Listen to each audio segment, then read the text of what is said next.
হামলা করছে, এখানে আমরা ফিরানোর চেষ্টা করছি, আমরা বারবার ফিরানোর চেষ্টা করছি, নিরপেক্ষ ভূমিকা পালন করতেছে।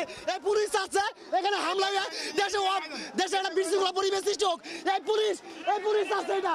এই যখন আমরা টিচারদের মারতে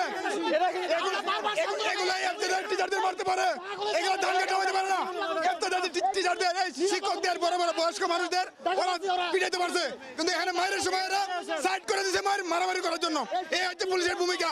আজকে স্বরাষ্ট্র উপদেষ্টা কি ভূমিকা পালন করতেছে এই মায়ের মধ্যে, এখানে কি করতেছে, আর আজকে দুপুরে কি করছে এটা আপনারা দেখেন। পুলিশ এরা নিজেরা যাচ্ছে বিশৃঙ্খলা সৃষ্টি করতে।